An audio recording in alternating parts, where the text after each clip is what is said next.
اور انہی میں سے وہ بھی ہیں جو یہ کہتے ہیں کہ اے ہمارے پروردگار، ہمیں دنیا میں بھی بھلائی عطا فرما اور آخرت میں بھی بھلائی، اور ہمیں دوزخ کے عذاب سے بچا لے۔ یہ وہ لوگ ہیں جنہیں اپنے اعمال کی کمائی کا حصہ ثواب کی صورت میں ملے گا، اور اللہ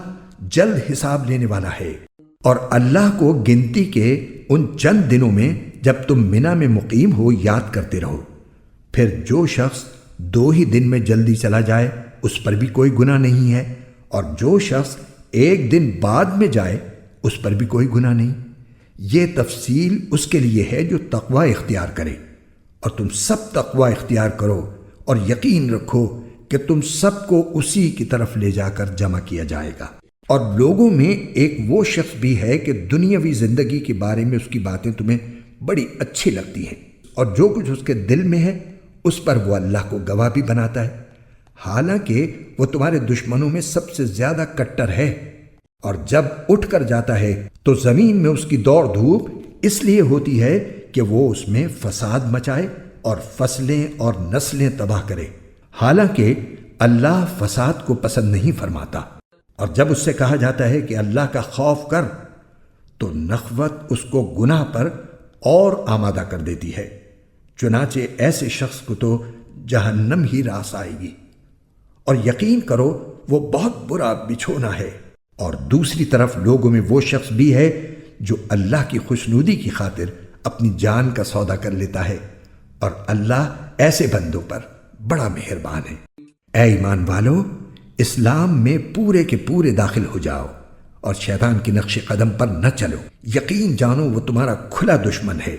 پھر جو روشن دلائل تمہارے پاس آ چکے ہیں، اگر تم ان کے بعد بھی راہ راست سے پھسل گئے تو یاد رکھو کہ اللہ اقتدار میں بھی کامل ہے، حکمت میں بھی کامل۔ یہ کفار ایمان لانے کے لیے اس کے سوا کس بات کا انتظار کر رہے ہیں کہ اللہ خود بادل کے سائبانوں میں ان کے سامنے آ موجود ہو اور فرشتے بھی اس کے ساتھ ہوں اور سارا معاملہ ابھی چکا دیا جائے، حالانکہ آخر کار سارے معاملات اللہ ہی کی طرف تو لوٹ کر رہیں گے۔ بنی اسرائیل سے پوچھو،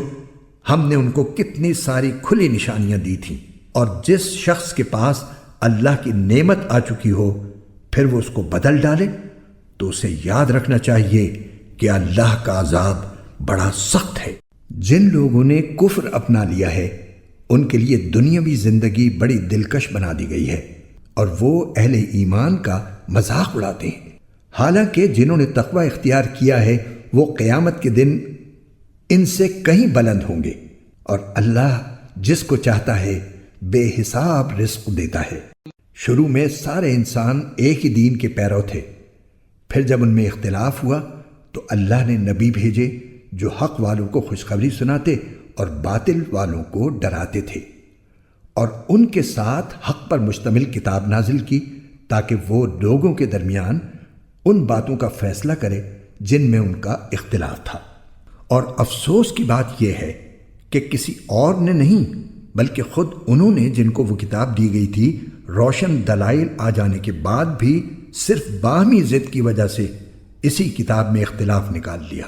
پھر جو لوگ ایمان لائے اللہ نے انہیں اپنے حکم سے حق کی ان باتوں میں راہ راست تک پہنچایا جن میں انہوں نے اختلاف کیا تھا، اور اللہ جسے چاہتا ہے راہ راست تک پہنچا دیتا ہے۔ مسلمانوں، کیا تم نے یہ سمجھ رکھا ہے کہ تم جنت میں یوں ہی داخل ہو جاؤ گے، حالانکہ ابھی تمہیں اس جیسے حالات پیش نہیں آئے جیسے ان لوگوں کو پیش آئے تھے جو تم سے پہلے ہو گزرے ہیں۔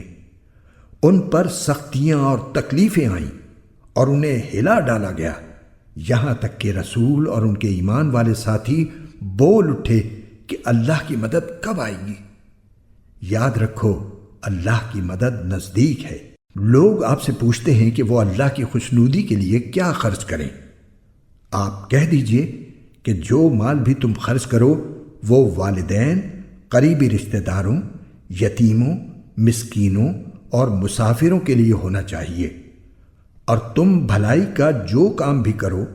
اللہ اس سے پوری طرح باخبر ہے۔ تم پر دشمنوں سے جنگ کرنا فرض کیا گیا ہے اور وہ تم پر گراں ہے، اور یہ عین ممکن ہے کہ تم ایک چیز کو برا سمجھو حالانکہ وہ تمہارے حق میں بہتر ہو، اور یہ بھی ممکن ہے کہ تم ایک چیز کو پسند کرو حالانکہ وہ تمہارے حق میں بری ہو، اور اصل حقیقت تو اللہ جانتا ہے اور تم نہیں جانتے۔ لوگ آپ سے حرمت والے مہینے کے بارے میں پوچھتے ہیں کہ اس میں جنگ کرنا کیسا ہے۔ آپ کہہ دیجئے کہ اس میں جنگ کرنا بڑا گناہ ہے، مگر لوگوں کو اللہ کے راستے سے روکنا، اس کے خلاف کفر کی روش اختیار کرنا، مسجد حرام پر بندش لگانا اور اس کے باسیوں کو وہاں سے نکال باہر کرنا اللہ کے نزدیک زیادہ بڑا گناہ ہے، اور فتنہ قتل سے بھی زیادہ سنگین چیز ہے، اور یہ کافر تم لوگوں سے برابر جنگ کرتے رہیں گے، یہاں تک کہ اگر ان کا بس چلے تو یہ تم کو تمہارا دین چھوڑنے پر آمادہ کر دیں، اور اگر تم میں سے کوئی شخص اپنا دین چھوڑ دے اور کافر ہونے کی حالت ہی میں مرے تو ایسے لوگوں کے اعمال دنیا اور آخرت دونوں میں اکارت ہو جائیں گے۔ ایسے لوگ دوزخ والے ہیں، وہ ہمیشہ اسی میں رہیں گے۔ اس کے برخلاف جو لوگ ایمان لائے اور جنہوں نے ہجرت کی اور اللہ کے راستے میں جہاد کیا تو وہ بے شک اللہ کی رحمت کے امیدوار ہیں، اور اللہ بہت بخشنے والا ہے، بڑا مہربان ہے۔ لوگ آپ سے شراب اور جوئے کے بارے میں پوچھتے ہیں۔ آپ کہہ دیجئے کہ ان دونوں میں بڑا گناہ بھی ہے اور لوگوں کے لیے کچھ فائدے بھی ہیں، اور ان دونوں کا گناہ ان کے فائدے سے زیادہ بڑھا ہوا ہے۔ اور لوگ پوچھتے ہیں کہ وہ اللہ کی خوشنودی کے لیے کیا خرچ کریں۔ آپ کہہ دیجئے کہ جو تمہاری ضرورت سے زائد ہو۔ اللہ اسی طرح اپنے احکام صاف صاف بیان کرتا ہے تاکہ تم غور و فکر سے کام لو، دنیا کے بارے میں بھی اور آخرت کے بارے میں بھی۔ اور لوگ آپ سے یتیموں کے بارے میں پوچھتے ہیں۔ آپ کہہ دیجئے کہ ان کی بھلائی چاہنا نیک کام ہے، اور اگر تم ان کے ساتھ مل جل کر رہو تو کچھ حرج نہیں، کیونکہ وہ تمہارے بھائی ہی تو ہیں، اور اللہ خوب جانتا ہے کہ کون معاملات بگاڑنے والا ہے اور کون سنوارنے والا، اور اگر اللہ چاہتا تو تمہیں مشکل میں ڈال دیتا۔ یقیناً اللہ کا اقتدار بھی کامل ہے، حکمت بھی کامل۔ اور مشرک عورتوں سے اس وقت تک نکاح نہ کرو جب تک وہ ایمان نہ لے آئیں۔ یقیناً ایک مومن باندی کسی بھی مشرک عورت سے بہتر ہے، خواہ وہ مشرک عورت تمہیں پسند آ رہی ہو۔ اور اپنی عورتوں کا نکاح مشرک مردوں سے نہ کراؤ جب تک وہ ایمان نہ لے آئیں، اور یقیناً ایک مومن غلام کسی بھی مشرک مرد سے بہتر ہے، خواہ وہ مشرک مرد تمہیں پسند آ رہا ہو۔ یہ سب دوزخ کی طرف بلاتے ہیں، جبکہ اللہ اپنے حکم سے جنت اور مغفرت کی طرف بلاتا ہے، اور اپنے احکام لوگوں کے سامنے صاف صاف بیان کرتا ہے تاکہ وہ نصیحت حاصل کریں۔ اور لوگ آپ سے حیض کے بارے میں پوچھتے ہیں۔ آپ کہہ دیجئے کہ وہ گندگی ہے، لہذا حیض کی حالت میں عورتوں سے الگ رہو، اور جب تک وہ پاک نہ ہو جائیں ان سے قربت یعنی جمع نہ کرو۔ ہاں، جب وہ پاک ہو جائیں تو ان کے پاس اسی طریقے سے جاؤ جس طرح اللہ نے تمہیں حکم دیا ہے۔ بے شک اللہ ان لوگوں سے محبت کرتا ہے جو اس کی طرف کثرت سے رجوع کریں، اور ان سے محبت کرتا ہے جو خوب پاک صاف رہیں۔ تمہاری بیویاں تمہارے لیے کھیتیاں ہیں، لہذا اپنی کھیتی میں جہاں سے چاہو جاؤ، اور اپنے لیے اچھے عمل آگے بھیجو، اور اللہ سے ڈرتے رہو، اور یقین رکھو کہ تم اس سے جا کر ملنے والے ہو، اور مومنوں کو خوشخبری سنا دو۔ اور اللہ کے نام کو اپنی قسموں میں اس غرض سے استعمال نہ کرو کہ اس کے ذریعے نیکی اور تقوی کے کاموں اور لوگوں کے درمیان صلح صفائی کرانے سے بچ سکو، اور اللہ سب کچھ سنتا ہے، جانتا ہے۔ اللہ تمہاری لغو قسموں پر تمہاری گرفت نہیں کرے گا، البتہ جو قسمیں تم نے اپنے دلوں کے ارادے سے کھائی ہوں گی ان پر گرفت کرے گا، اور اللہ بہت بخشنے والا بڑا بردبار ہے۔ جو لوگ اپنی بیویوں سے ایلا کرتے ہیں یعنی ان کے پاس نہ جانے کی قسم کھا لیتے ہیں، ان کے لیے 4 مہینے کی مہلت ہے، چنانچہ اگر وہ قسم توڑ کر رجوع کر لیں تو بے شک اللہ بہت بخشنے والا بڑا مہربان ہے۔ اور اگر انہوں نے طلاق ہی کی ٹھان لی ہو تو بھی اللہ سننے جاننے والا ہے۔ اور جن عورتوں کو طلاق دے دی گئی ہو وہ 3 مرتبہ حیض آنے تک اپنے آپ کو انتظار میں رکھیں، اور اگر وہ اللہ پر اور آخرت کے دن پر ایمان رکھتی ہوں تو ان کے لیے حلال نہیں ہے کہ اللہ نے ان کے رحم میں جو کچھ حمل یا حیض پیدا کیا ہے اسے چھپائیں۔ اور اس مدت میں اگر ان کے شوہر حالات بہتر بنانا چاہیں تو ان کو حق ہے کہ وہ ان عورتوں کو اپنی زوجیت میں واپس لے لیں، اور ان عورتوں کو معروف طریقے کے مطابق ویسے ہی حقوق حاصل ہیں جیسے مردوں کو ان پر حاصل ہیں۔ ہاں، مردوں کو ان پر 1 درجہ فوقیت ہے، اور اللہ غالب ہے، حکمت والا ہے۔ طلاق زیادہ سے زیادہ 2 بار ہونی چاہیے۔ اس کے بعد شوہر کے لیے 2 ہی راستے ہیں، یا تو قاعدے کے مطابق بیوی کو روک رکھے یعنی طلاق سے رجوع کر لے، یا خوش اسلوبی سے چھوڑ دے یعنی رجوع کے بغیر عدت گزر جانے دے۔ اور اے شوہرو، تمہارے لیے حلال نہیں ہے کہ تم نے ان بیویوں کو جو کچھ دیا ہو وہ طلاق کے بدلے ان سے واپس لو، الا یہ کہ دونوں کو اس بات کا اندیشہ ہو کہ وہ نکاح باقی رہنے کی صورت میں اللہ کی مقرر کی ہوئی حدود کو قائم نہیں رکھ سکیں گے۔ چنانچہ اگر تمہیں اس بات کا اندیشہ ہو کہ وہ دونوں اللہ کی حدود کو قائم نہ رکھ سکیں گے تو ان دونوں کے لیے اس میں کوئی گناہ نہیں ہے کہ عورت مالی معاوضہ دے کر علیحدگی حاصل کر لے۔ یہ اللہ کی مقرر کی ہوئی حدود ہیں، لہذا ان سے تجاوز نہ کرو، اور جو لوگ اللہ کی حدود سے تجاوز کرتے ہیں وہ بڑے ظالم لوگ ہیں۔ پھر اگر شوہر تیسری طلاق دے دے تو وہ مطلقہ عورت اس کے لیے اس وقت تک حلال نہیں ہوگی جب تک وہ کسی اور شوہر سے نکاح نہ کرے۔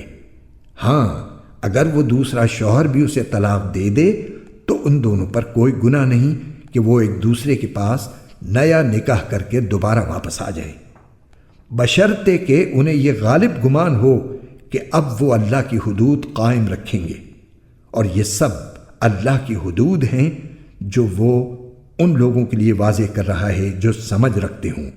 اور جب تم نے عورتوں کو طلاق دے دی ہو اور وہ اپنی عدت کے قریب پہنچ جائیں تو یا تو ان کو بھلائی کے ساتھ اپنی زوجیت میں روک رکھو یا انہیں بھلائی کے ساتھ چھوڑ دو، اور انہیں ستانے کی خاطر اس لیے روک کر نہ رکھو کہ ان پر ظلم کر سکو، اور جو شخص ایسا کرے گا وہ خود اپنی جان پر ظلم کرے گا۔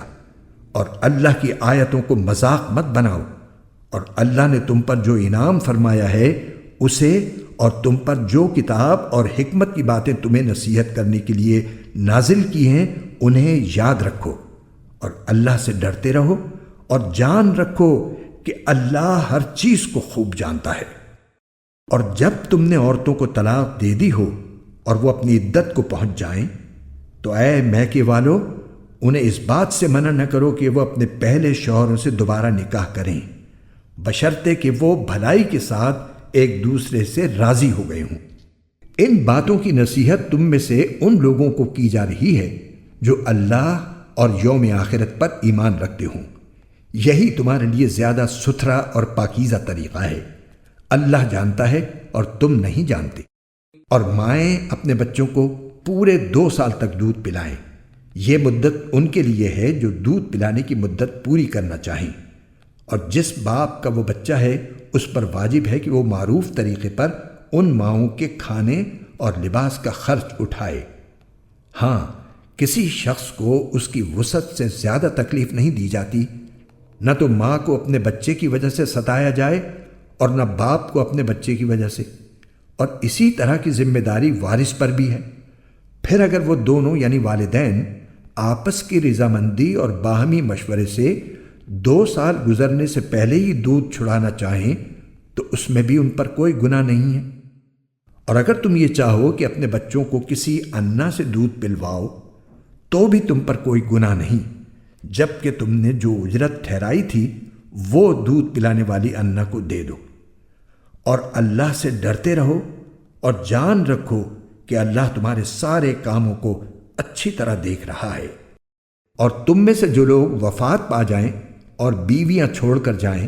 تو وہ بیویاں اپنے آپ کو 4 مہینے اور 10 دن انتظار میں رکھیں گی۔ پھر جب وہ اپنی عدت کی میعاد کو پہنچ جائیں تو وہ اپنے بارے میں جو کارروائی مثلاً دوسرا نکاح قاعدے کے مطابق کریں تو تم پر کچھ گناہ نہیں، اور جو کچھ تم کرتے ہو اللہ اس سے پوری طرح باخبر ہے۔ اور عدت کے دوران اگر تم ان عورتوں کو اشارے کنائے میں نکاح کا پیغام دو یا ان سے نکاح کا ارادہ دل میں چھپائے رکھو تو تم پر کوئی گناہ نہیں ہے۔ اللہ جانتا ہے کہ تم ان سے نکاح کا خیال تو دل میں لاؤ گے، لیکن ان سے نکاح کا 2 طرفہ وعدہ مت کرنا، الا یہ کہ مناسب طریقے سے کوئی بات کہہ دو، اور نکاح کا عقد پکا کرنے کا اس وقت تک ارادہ بھی مت کرنا جب تک عدت کی مقررہ مدت اپنی میعاد کو نہ پہنچ جائے۔ اور یاد رکھو کہ جو کچھ تمہارے دلوں میں ہے اللہ اسے خوب جانتا ہے، لہٰذا اس سے ڈرتے رہو اور یاد رکھو کہ اللہ بہت بخشنے والا ہے، بڑا بردبار ہے۔ تم پر اس میں بھی کوئی گناہ نہیں ہے کہ تم عورتوں کو ایسے وقت طلاق دو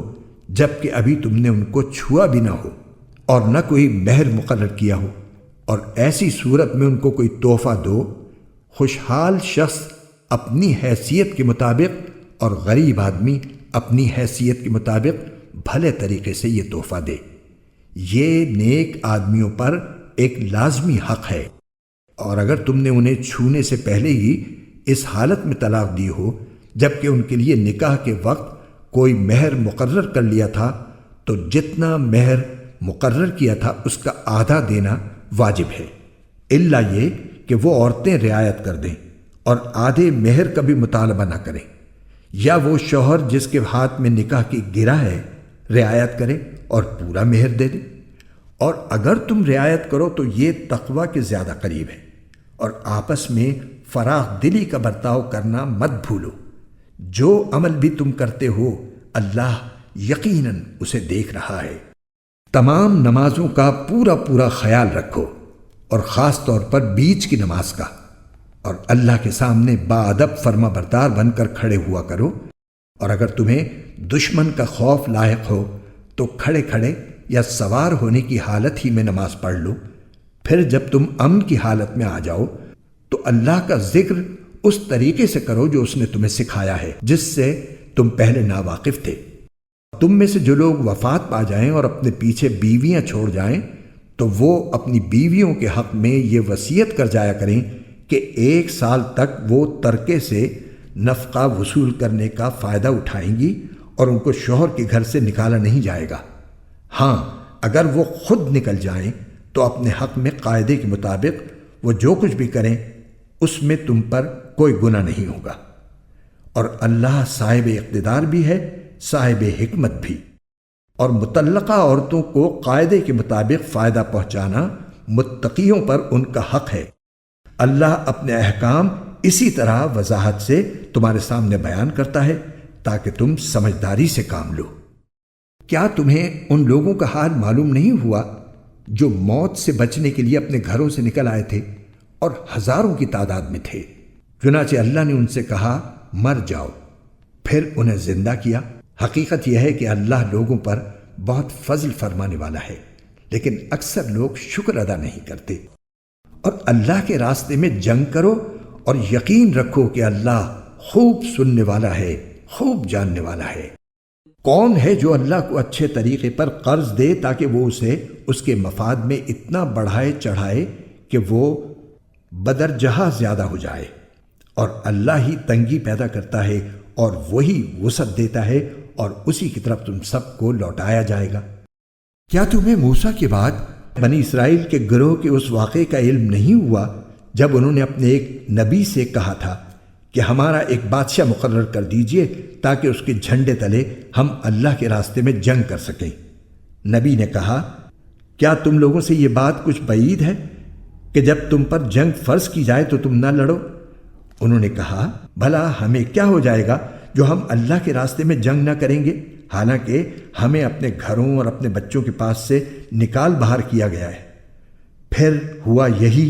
کہ جب ان پر جنگ فرض کی گئی تو ان میں سے تھوڑے لوگوں کو چھوڑ کر باقی سب پیٹ پھیر گئے، اور اللہ ظالموں کو خوب جانتا ہے۔ اور ان کے نبی نے ان سے کہا کہ اللہ نے تمہارے لیے طالوت کو بادشاہ بنا کر بھیجا ہے۔ کہنے لگے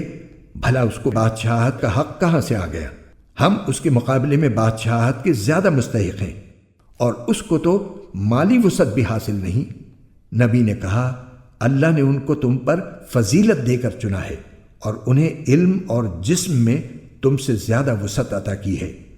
اور اللہ اپنا ملک جس کو چاہتا ہے دیتا ہے، اور اللہ بڑی وسعت اور بڑا علم رکھنے والا ہے۔ کیا تمہیں موسیٰ کے بعد بنی اسرائیل کے گروہ کے اس واقعے کا علم نہیں ہوا جب انہوں نے اپنے ایک نبی سے کہا تھا کہ ہمارا ایک بادشاہ مقرر کر دیجئے تاکہ اس کے جھنڈے تلے ہم اللہ کے راستے میں جنگ کر سکیں؟ نبی نے کہا کیا تم لوگوں سے یہ بات کچھ بعید ہے کہ جب تم پر جنگ فرض کی جائے تو تم نہ لڑو؟ انہوں نے کہا بھلا ہمیں کیا ہو جائے گا جو ہم اللہ کے راستے میں جنگ نہ کریں گے، حالانکہ ہمیں اپنے گھروں اور اپنے بچوں کے پاس سے نکال باہر کیا گیا ہے۔ پھر ہوا یہی کہ جب ان پر جنگ فرض کی گئی تو ان میں سے تھوڑے لوگوں کو چھوڑ کر باقی سب پیٹ پھیر گئے، اور اللہ ظالموں کو خوب جانتا ہے۔ اور ان سے ان کے نبی نے یہ بھی کہا کہ طالوت کی بادشاہت کی علامت یہ ہے کہ تمہارے پاس وہ صندوق واپس آ جائے گا جس میں تمہارے پروردگار کی طرف سے سکینت کا سامان ہے، اور موسیٰ اور ہارون نے جو اشیاء چھوڑی تھیں ان میں سے کچھ باقی ماندہ چیزیں ہیں، اسے فرشتے اٹھائے ہوئے لائیں گے۔ اگر تم مومن ہو تو تمہارے لیے اس میں بڑی نشانی ہے۔ چنانچہ جب طالوت لشکر کے ساتھ روانہ ہوا تو اس نے لشکر والوں سے کہا کہ اللہ ایک دریا کے ذریعے تمہارا امتحان لینے والا ہے۔ جو شخص اس دریا سے پانی پیے گا وہ میرا آدمی نہیں ہوگا، اور جو اسے نہیں چکھے گا وہ میرا آدمی ہوگا، الا یہ کہ کوئی اپنے ہاتھ سے ایک چلو بھر لے تو کچھ حرج نہیں۔ پھر ہوا یہ کہ تھوڑے آدمیوں کے سوا باقی سب نے اس دریا سے خوب پانی پیا۔ چنانچہ جب وہ یعنی طالوت اور اس کے ساتھ ایمان رکھنے والے دریا کے پار اترے تو یہ لوگ جنہوں نے طالوت کا حکم نہیں مانا تھا کہنے لگے کہ آج جالوت اور اس کے لشکر کا مقابلہ کرنے کی ہم میں بالکل طاقت نہیں ہے۔ مگر جن لوگوں کا ایمان تھا کہ وہ اللہ سے جا ملنے والے ہیں انہوں نے کہا کہ نہ جانے کتنی چھوٹی جماعتیں ہیں جو اللہ کے حکم سے بڑی جماعتوں پر غالب آئی ہیں، اور اللہ ان لوگوں کا ساتھی ہے جو صبر سے کام لیتے ہیں۔ اور جب یہ لوگ جالوت اور اس کے لشکروں کے آمنے سامنے ہوئے تو انہوں نے کہا اے ہمارے پروردگار، صبر و استقلال کی صفت ہم پر انڈھیل دے، ہمیں ثابت قدمی بخش دے، اور ہمیں اس کافر قوم کے مقابلے میں فتح و نصرت عطا فرما دے۔ چنانچہ انہوں نے اللہ کے حکم سے ان جالوت کے ساتھیوں کو شکست دی، اور داؤد نے جالوت کو قتل کیا، اور اللہ نے اس کو سلطنت اور دانائی عطا کی، اور جو علم چاہا اس کو عطا فرمایا۔ اگر اللہ لوگوں کا ایک دوسرے کے ذریعے دفاع نہ کرے تو زمین میں فساد پھیل جائے، لیکن اللہ تمام جہاں